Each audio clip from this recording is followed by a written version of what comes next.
بسم اللہ الرحمن الرحیم۔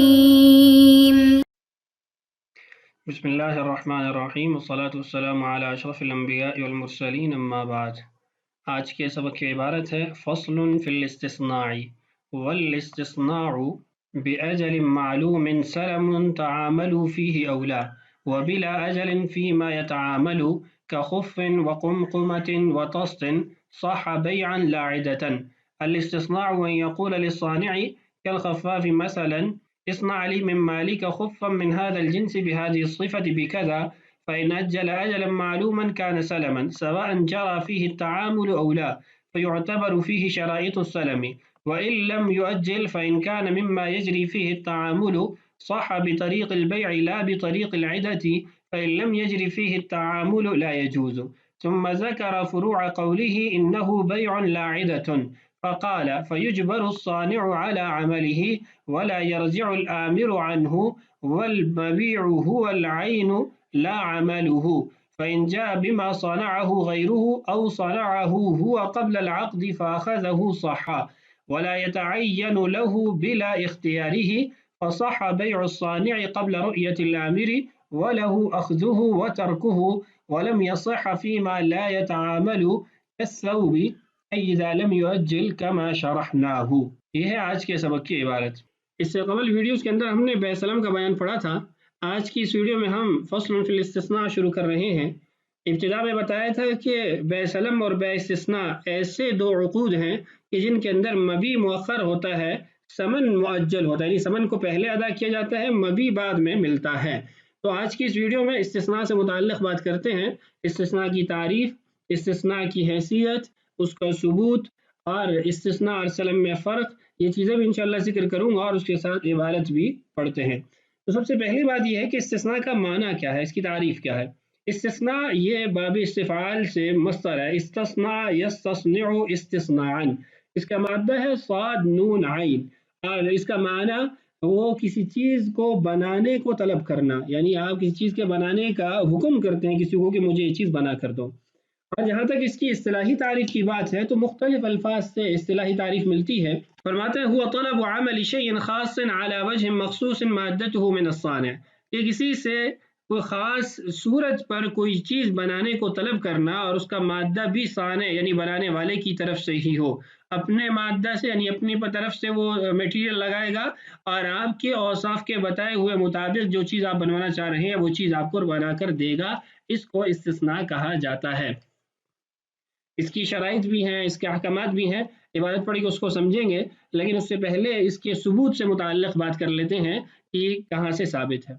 تو جہاں تک قرآن پاک کی بات ہے تو آیت مدائنہ جو میں نے بے سلم کی ابتدا میں پڑھی تھی اور ابن عباس رضی اللہ عنہما کا جو قول تھا وہ ذکر کیا تھا، اسی سے استئناس کیا جاتا ہے۔ اور احادیث میں بھی دو بنیادی طور پر حدیثیں ملتی ہیں جو صراحتاً استثناء کو تو نہیں بیان کرتی، لیکن اس سے استثناء کے جائز ہونے کا استئناس حاصل ہوتا ہے۔ ایک روایت بخاری شریف کی ہے کہ رسول اللہ صلی اللہ علیہ وسلم نے ایک انصاری عورت سے کہا تھا کہ تم اپنے بڑھی غلام کو جو لکڑی کا کام کرتا ہے اس سے کہہ کے میرے لیے ممبر تیار کرواؤ۔ تو اس عورت نے اپنے غلام سے کہا، تو غلام جنگل میں گیا، اس نے لکڑیاں جمع کر کے رسول اللہ صلی اللہ علیہ وسلم کے لیے ممبر بنایا۔ آگے طویل حدیث ہے کہ وہ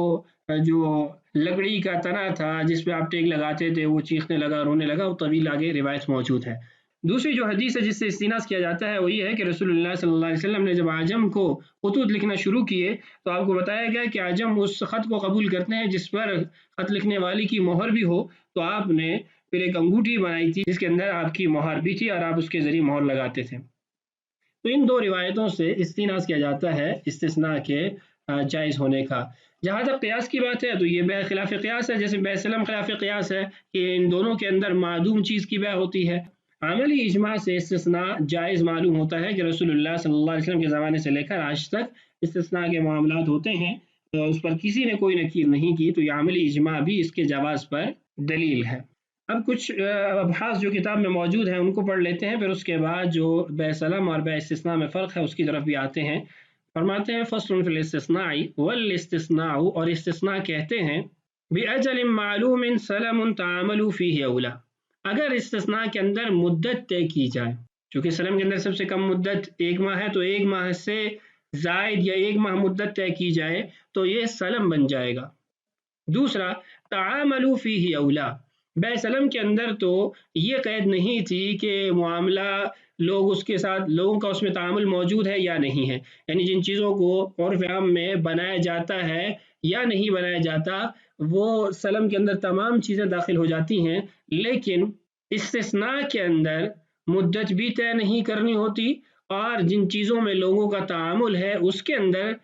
استثناء کیا جاتا ہے، جس میں تعامل نہیں ہے اس میں استثناء نہیں ہو سکتا۔ اس بات کو مزید آخر میں واضح کر دوں گا۔ وبلا اجل، بغیر مدت طے کیے ہو، فی ما یتعامل، اور ایسی چیزوں میں ہو جس میں لوگوں کا تعامل موجود ہے، لوگ آرڈر پہ وہ چیزیں بنواتے ہیں۔ یہ در حقیقت تعریف ہے والاستثناء بلا اجل فی ما یتعامل، کہ لوگوں سے چیز بنانا طلب کرنا ایسی چیزوں کو جس میں لوگوں کا تعامل ہے اور مدت کو طے نہ کرنا۔ یہ پیچھے وہ باتیں تھیں کہ اگر آپ مدت طے کر دیتے ہیں یا غیر تعامل والی چیز میں آرڈر پہ بنوانا چاہتے ہیں تو وہ سلم بن جائے گی اگر سلم کی شرائط موجود ہوں۔ آگے خود ہی وضاحت کر دیں گے۔ کخفن،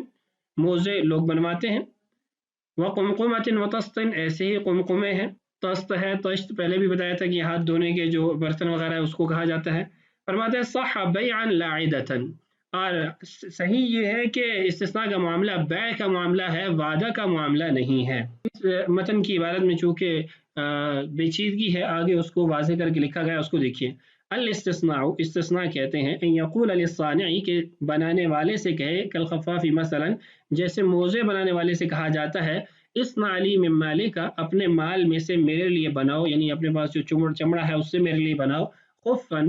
موزے، من هذا الجنس، اس جنس کے، بهذه الصفہ، اس وصف کے، سائز وغیرہ دے دیا، زب لگانی ہے نہیں لگانی ہے، ساری چیزیں اس کو بتا دی۔ فإن أجل أجلا معلوما كان فيه سلما، فإن أجل أجلا معلوما، اگر اس میں مدت طے کر دیتا ہے، كان سلما، تو یہ بے سلم ہو جائے گی۔ سواء جرى فيه التعامل أو لا، پھر یہ نہیں دیکھیں گے اس میں لوگوں کا تعامل ہے یا نہیں ہے، کیونکہ بے سلم کے اندر یہ قید نہیں ہے۔ فيعتبر فيه شرائط السلم، اس کے اندر آپ سلم کی شرائط کا اعتبار کریں، اگر پائی جا رہی ہیں تو یہ معاملہ سلم کا ہو جائے گا۔ وإن لم يؤجل، اگر مدت طے نہیں کرتا، فإن كان مما يجري فيه التعامل، اگر اس میں لوگوں کا تعامل موجود ہے، صح، یہ درست ہو جائے گا، بطریق البیع، لیکن یہ بیع قرار پائے گا، عقد بیع ہوگا نہ کہ عقد وعدہ ہوگا، لا بطریق العدۃ، یہ در حقیقت استثناء ہے۔ فإن لم يجري فيه التعامل لا يجوز، اگر اس میں لوگوں کا تعامل نہیں ہے تو پھر یہ استثناء جائز نہیں ہے۔ اس سے میں نے پہلے بتایا، آخر میں بات کرتا ہوں۔ ثم ذکر فروع قوله، اس کے بعد پھر کچھ فروعات ذکر کی ہیں اپنی اس بات کی، انہ بیع لا عدۃ، کہ استثناء بیع کا معاملہ ہے، وعدہ کا نہیں ہے۔ اس کے آگے فروعات دیکھیے۔ پہلی جو اس کی مثال یا جزئی ہے وہ ہے فیجبر الصانع علی عملہ، مستصنع اور صانع نے آپس میں معاملہ کیا، اب اس کے بعد اگر صانع اپنی اس بات سے پھرتا ہے اور اس کو آرڈر پہ وہ چیز نہیں بنا کے دیتا تو اس کو مجبور کیا جائے گا۔ کیوں؟ اس لیے کہ یہ بیع کا معاملہ تھا، وعدہ نہیں تھا۔ بیع کے اندر قضاءً دیانتاً بہر صورت اس کو مجبور کیا جاتا ہے، وعدہ کے اندر اس کو قضاءً آپ مجبور نہیں کر سکتے۔ ولا يرجع الامر عنہ، آرڈر دینے والا وہ اپنی بات سے پھر بھی نہیں سکتا، یعنی اس معاملے کو اب ختم اکیلے نہیں کر سکتا۔ تیسری بات، والمبیع هو العین، جو چیز وہ بنا رہا ہے وہ مبیع بنے گی، لا عملہ، اس کا عمل مبیع نہیں بن سکتا، علی القول الصحیح، صحیح قول کے مطابق، چونکہ دونوں روایتیں ملتی ہیں کہ اس کا عمل مبیع بنے گا یا جس چیز کو بنا رہا ہے وہ مبیع بنے گا، تو صحیح روایت کے مطابق جو وہ چیز بنا رہا ہے وہ مبیع ہے۔ فإن جاء بما صنعه غیرہ، جب یہ بات طے ہو گئی کہ اس کا عمل مبیع نہیں ہے بلکہ چیز مبیع ہے، تو اب اگر میں آپ کے پاس آر آپ سے کہا کہ مجھے فلاں اوصاف کا فرنیچر چاہیے، تمام تفصیلات میں نے آپ کو بتا دی، آپ کے پاس کسی اور کا اس طرح کا فرنیچر پڑا ہوا تھا یا کسی اور دکان پہ وہ فرنیچر پڑا ہوا تھا، تمام اوصاف موجود اور وہ جا کے وہ خرید کے میرے لیے لے آیا، تو یہ درست ہے۔ او صنعہ ہوا قبل العقد، یا پھر اس نے خود ہی پہلے سے ان اوصاف کے مطابق فرنیچر بنا کے رکھا ہوا تھا تو مجھے دیتا ہے، اخذہ الامر، میں اس کو لے لیتا ہوں، صح، تو یہ درست ہے۔ ولا يتعین له بلا اختیارہ، یعنی یہ چیز جو اس نے پہلے سے بنا کے رکھی ہے، یہ عامر کے، آرڈر دینے والے کے اس پر راضی ہونے کے بغیر اس کے لیے طے نہیں ہوتی۔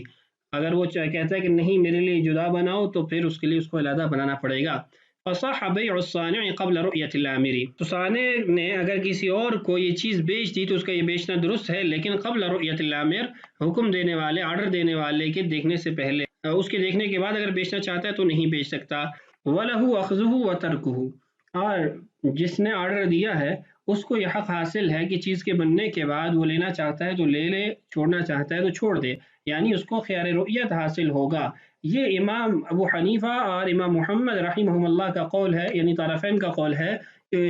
استثناء کے اندر خیار رؤیت حاصل ہوتا ہے۔ امام ابو یوسف رحمہ اللہ کا قول یہ ہے کہ خیار رؤیت استثناء کے اندر حاصل نہیں ہوتا۔ ہمارے زمانے کے اندر چونکہ اب دوسرے ممالک کے اندر بھی استثناء کے عقود کیے جاتے ہیں اور پھر مشینریاں ہوتی ہیں، مہنگے سامان ہوتے ہیں، تو اس لیے استثناء کے معاملے میں جو فتویٰ دیا جاتا ہے وہ امام یوسف رحمہ اللہ کے قول پر ہے کہ اگر تمام اوصاف پر اس چیز کو پاتا ہے تو پھر اس کو خیار رؤیت کرنے کا خیار حاصل نہیں ہوگا۔ مجلۃ الاحکام العدلیہ کے اندر ہے انه اذا وجد المصنوع موافقا للصفات التي بينت وقت العقد فليس له الرجوع، اگر وہ ان تمام اوصاف کے مطابق مبی کو پاتا ہے جو عقد کے وقت اس نے بیان کیے تھے تو پھر اس کو رجوع کا حق حاصل نہیں ہوگا۔ تو اس لیے ہمارے زمانے میں اگر اوصاف کے مطابق چیز پائی جا رہی ہے تو پھر یہ وَلَهُ أَخْذُهُ وَتَرْكُهُ کا اختیار اس کو نہیں ہوگا، پھر اس کو وہ لینا ہی پڑے گا۔ وَلَمْ يَصِحَّ فِي مَا لَا يَتَعَامَلُ كَالثَّوْبِ، اور جن چیزوں میں لوگوں کا تعامل نہیں ہے اس میں استثناء نہیں ہو سکتا، جس مثال کے طور پر کپڑا ہے، کپڑا بننے میں استثناء کا معاملہ نہیں ہوتا۔ اذا لم يؤجل، یہ اس صورت میں ہے جب مدت نہ مقرر کی گئی ہو، اگر مدت مقرر کی گئی ہے تو یہ بیع سلم بن جائے گا، کما شرحناہ، جیسا کہ پہلے ہم اس کو واضح کر چکے ہیں۔ یہ جو معاملہ ہے نا کہ فی ما لا يتعامل، جس چیز کا لوگوں میں رواج نہیں ہے استثناء کے اعتبار سے اس میں استثناء نہیں ہو سکتا، اگر مدت طے کرتا ہے تو وہ سلم بن جائے گی، وگرنہ یہ عقد ہی خراب ہو جائے گا۔ اس بارے میں جو مجلۃ الاحکام العدلیہ کا فیصلہ ہے وہ آپ کو پڑھ کے سنا دیتا ہوں اور اس سے جو حاصل ہوتا ہے وہ بھی ذکر کر دیتا ہوں۔ مجلۃ الاحکام العدلیہ کے اندر 389 نمبر مادہ کے اندر موجود ہے کل شیء تعومل استثناؤه یصح فیہ الاستثناء علی الاطلاق، کہ جن چیزوں کے اندر استثناء کا تعامل ہو اس میں تو علی الاطلاق استثناء ٹھیک ہے۔ واما ما لم يتعامل باستثنائه،